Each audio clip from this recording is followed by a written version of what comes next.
اج انتہائی ضروری مسئلہ کہ اسی حاضر ہوئے ہیں. اج دا مسئلہ نماز دے بارے وچ نہیں. اج دا مسئلہ تھوڑا جا مختلف ہے. اج دا مسئلہ یہ ہے کہ اگر ایک بچی دا کسی بچے نال نکاح ہو چکا ہے, نکاح ہونے تو بعد رخصتی نہیں ہوندی, شادی نہیں ہوندی, وہ بچہ فوت ہو چکا ہے, تو اس تو بعد اس بچی واسطے کے حکم ہے, مسئلہ کیا ہے. تو اچھی طرح یاد رکھو کہ اگر بچہ فوت ہو گیا, رخصتی نہیں ہوئی, شادی نہیں ہوئی, تو اس بچے دے فوت ہونے تو بعد 4 ماہ 10 دن وہ بچی عدت گزار سی.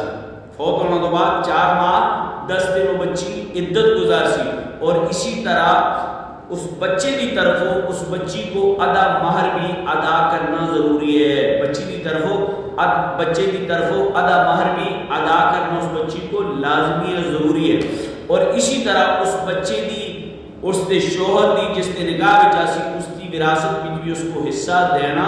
اس دے جڑے باقی وارثین ہیں, باقی متعلقین ہیں, اس بچی کو حصہ بھی لازمی دے سن. وہ بچی باقاعدہ اس کی وراثت وچ اس نال حصے دار ہے. امید ہے کہ اج دا یہ مسئلہ تساں کو سمجھ آ گیا ہوسی. اگر تساں کو سمجھ آ گیا تو دوسرے تک پہنچانے وچ ساتھ دو, تعاون کرو, اور فیس بک تے بھی اس کو تسی شیئر کرو, یوٹیوب چینل ہندو اسلامی اور دینی چینل سبسکرائب کرو, ٹک ٹاک تے بھی مسائل سنو اور دوسرے تک پہنچاؤ. السلام علیکم.